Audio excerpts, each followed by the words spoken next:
In the vast graveyard of history, where the bones of great empires lie, the causes of death are usually violent. We think of Rome burning as the barbarians breach the gates. We think of the Spanish Armada splintering against the rocks. We are conditioned to believe that superpowers end with a bang, with a dramatic military defeat that signals to the world that the old order is dead and a new one has begun. But the British Empire, the largest dominion in human history, the empire on which the sun never set, did not die on a battlefield. It did not lose a war to a rival army. It was not conquered by a foreign king. It was foreclosed upon. The actual moment of its death happened in a quiet, air-conditioned room in Washington, D.C., and the weapon used to kill it wasn't a nuclear bomb or a tank division. It was a telephone call from the United States Treasury. This is the story of the Suez Crisis of 1956. To military historians, it is a story about a botched invasion and a diplomatic humiliation. But to the forensic accountants of history, it is the moment the world learned a brutal lesson. Military might is nothing without financial independence. To understand how Great Britain walked into this lethal trap, we have to strip away the nostalgia and look at the cold, hard reality of London in the 1950s. On the surface, Britain still looked like a titan. Queen Elizabeth II reigned over a dominion that covered a quarter of the globe. The Royal Navy still patrolled the oceans from the Falklands to Hong Kong. The pound sterling was still one of the world's two great reserve currencies. But appearances were deceiving. Beneath the pageantry, the British economy was on life support, terrified of a liquidity crisis that would make the Great Depression look like a picnic five. The empire was walking a tightrope, and the wind was about to pick up. To understand why the British government panicked in the summer of 1956, you have to look at a map, not with the eyes of a tourist, but with the eyes of an addict looking for a vein. The British Empire had a jugular, and it was the Suez Canal. Carved through the Egyptian desert, linking the Mediterranean to the Red Sea, the canal was more than just a shipping lane. It was the economic windpipe of the United Kingdom. By 1956, 2/3 of the oil used in Britain passed through this single choke point. It was the highway to India, Australia, and the oil fields of the Persian Gulf. Without the canal, British industry would grind to a halt. The lights in London would literally go out. Technically, the canal was owned by the Suez Canal Company, a private corporation controlled by British and French shareholders. It was a state within a state, operating with its own laws and its own profits. Profits that flowed north to Paris and London, bypassing the Egyptian people entirely. For the British Prime Minister, Anthony Eden, the canal was sacred. Eden was a man of the old school, an aristocrat who had lived through the trauma of the 1930s. He believed that aggressive nationalism had to be strangled in the crib, and in 1956 he found his new enemy in Gamal Abdel Nasser. Nasser was the charismatic, fiery new president of Egypt. He represented the rising tide of Arab nationalism. He wanted to build the Aswan High Dam to modernize his country, but when the West refused to fund it, Nasser made a move that stopped the heart of the British Empire. On July 26, 1956, in a speech in Alexandria, Nasser uttered a code word, de lesseps. This was the signal. Egyptian troops stormed the offices of the Suez Canal Company. They seized the control towers. Nasser announced to the cheering crowds that the canal was now Egyptian property. He would take the profits from the tolls and use them to build his dam. In London, the reaction was apocalyptic. Anthony Eden did not see a dispute over a company. He saw a reincarnation of Benito Mussolini. He told his cabinet that Nasser had his thumb on the British windpipe. If Nasser controlled the canal, he controlled the oil. If he controlled the oil, he could blackmail Britain at will. Eden decided that Nasser had to be destroyed. But Britain had a problem. They had the battleships, they had the paratroopers, but they did not have the money. They were about to start a war they could not afford to finish. Eden was about to discover that in the cold calculus of superpowers, there are no friends, only interests. Unable to invade openly because of American opposition, Britain hatched a secret, illegal plot. It was a conspiracy that would have shamed a mafia don. They teamed up with France, who also hated Nasser because he was supporting rebels in French Algeria, and they brought in a third partner, Israel. The plan was signed in secret at a private villa in Sèvres outside Paris. It was called the Protocol of Sèvres, and it remains one of the most cynical documents in diplomatic history. Here was the plan. Israel would invade Egypt across the Sinai Peninsula, aiming for the canal. This would look like a regional war between two old enemies. Then, Britain and France would issue an ultimatum to both sides, demanding they withdraw 10 miles from the canal zone to protect international shipping. When Nasser inevitably refused, Britain and France would invade. They would portray themselves not as aggressors, but as peacekeepers, saving the vital waterway from the chaos of war. They would seize the canal, topple Nasser, and restore the old order. It was a complex, elaborate lie designed to give Britain a pretext to retake its property without looking like a colonial bully. But while the generals plotted the troop movements and the diplomats polished the lies, the British Treasury was flashing red warning lights. The Chancellor of the Exchequer, Harold Macmillan, was worried. He looked at the ledgers and saw weakness. The British gold and dollar reserves were dangerously low. They stood at about $2 billion. That sounds like a lot, but for a global reserve currency, it was the bare minimum needed to maintain confidence. Macmillan warned that a war would cost money. It would scare the markets. Speculators might sell the pound. He told Eden that they could only afford a war if the United States supported it, or at least tolerated it. If the US opposed them, the financial pressure would be unbearable. Eden brushed these concerns aside. He was obsessed with the political objective. He believed that a quick, decisive victory would restore confidence in Britain.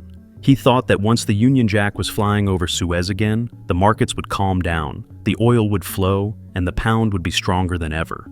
He was making the classic mistake of a declining power. He was betting his economy on a military gamble, assuming that the sword could fix the ledger. He didn't realize that he was walking into a trap where the battlefield wasn't the Sinai Desert, but the trading floors of New York and Zurich. The order was given.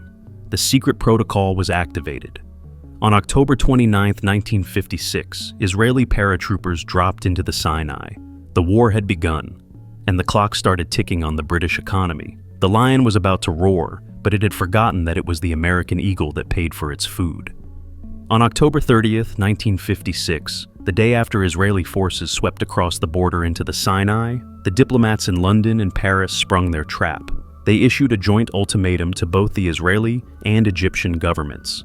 The terms were breathtaking in their cynicism. The ultimatum demanded that both sides withdraw their military forces 10 miles from the banks of the Suez Canal to guarantee the safety of international shipping. To the casual observer in the West, it might have sounded like a neutral peacekeeping measure, but to Gamal Abdel Nasser in Cairo, it was a gangster's demand. The ultimatum required the Egyptian army to retreat from its own sovereign territory, abandoning the Sinai to the invading Israelis, while allowing British and French troops to occupy the Canal Zone, the very soil Egypt had just nationalized. It was a demand for surrender dressed up as a request for a ceasefire. Nasser, of course, rejected it immediately. When the 12-hour deadline expired on October 31st, the pretense of diplomacy ended. The Royal Air Force launched Operation Musketeer. British bombers roared over the Mediterranean, pounding Egyptian airfields and destroying Nasser's air force on the ground before it could even scramble. From a purely military perspective, the operation was flawless. The paratroopers landed, Port Said was captured, and the road to Suez was open. But in Washington, President Dwight D. Eisenhower was watching with cold fury. He felt personally betrayed. His allies had launched a secret war just days before a U.S. presidential election, risking a confrontation with the Soviet Union. Eisenhower decided to retaliate, but he didn't send an aircraft carrier to the Mediterranean. He sent an order to the U.S. Treasury. The United States began to weaponize the global financial system against its closest ally. In the markets of New York and London, a massive run on the British pound began. The Bank of England was forced to sell its precious dollar reserves to buy up pounds and keep the currency from collapsing. The bleed was catastrophic. Britain was losing millions of dollars in reserves every single day. In the cabinet war rooms in London, the atmosphere shifted from confidence to terror. The military reports were excellent, but the financial reports were a disaster. Harold Macmillan, the Chancellor of the Exchequer, watched the ticker tape with growing horror. He saw the reserves dropping toward the critical $2 billion mark. He knew the mechanics of collapse better than anyone. Once the reserves hit zero, the pound would have to be devalued, the sterling area would disintegrate, and Britain would be unable to import wheat to make bread. Desperate, Macmillan tried to arrange a lifeline. Britain was a founding member of the International Monetary Fund, IMF, and had the right to withdraw emergency funds. But when the British officials tried to access the money, they found the door locked. The United States Treasury had used its veto power to block the transaction. The Americans delivered a message that was clearer than any diplomatic note. We will not allow you to withdraw a single cent until you agree to an immediate ceasefire. The British Empire was being blackmailed by its own bank manager. On the morning of November 6, 1956, the British cabinet gathered at 10 Downing Street. The mood was funereal. Outside, the paratroopers were advancing down the canal. Victory was hours away. But inside, Harold Macmillan delivered the death blow. He told the Prime Minister that there were no alternatives left. The run on the pound had drained the reserves to a point of no return. He essentially told the cabinet, "We can't fight without dollars." The choice was stark. Either ceasefire immediately and accept American terms, or face total national bankruptcy within weeks.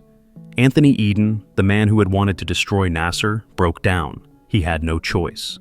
At 5:00 p.m. that afternoon, the order was given to the British forces in Egypt. Halt. Cease fire. The soldiers on the ground were furious. They had won every battle, yet they were being ordered to stop. But the financial war was over, and Britain had lost.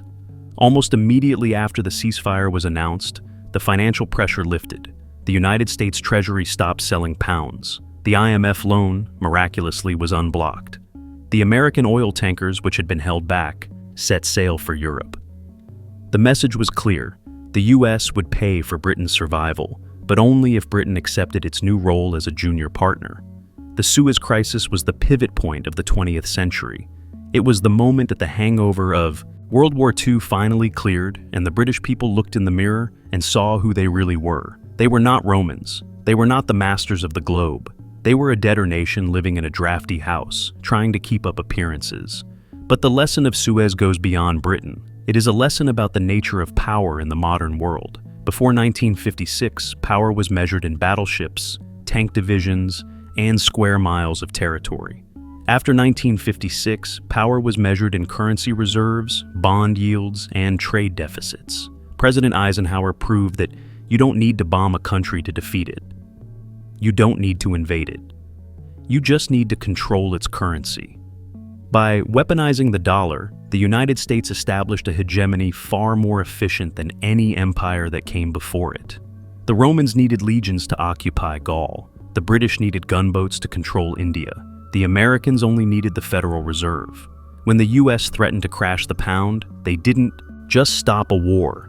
They established the rules of the Pax Americana. The rule was simple. You can have your flag, your anthem, and your army, but if you cross the United States, your money will turn to dust. We see this weapon used again and again in the decades that followed. We saw it used against the Soviet Union in the 1980s, forcing them into bankruptcy. We see it used today in the form of sanctions, SWIFT bans, and asset freezes. The financial warfare that was pioneered in November 1956 has become the primary way superpowers fight in the 21st century. The British soldiers who shivered in the trenches of the Sinai in 1956 were the first victims of this new kind of war. They won every firefight, captured every objective, and displayed every ounce of courage asked of them. But they were defeated by a force they couldn't shoot. They were defeated by a run on the bank. The British Empire didn't end with a bang. It ended with a phone call from the US Treasury, a suspended trading session, and an illusion shattered. It is the story of how the bank balance of an empire finally reached zero.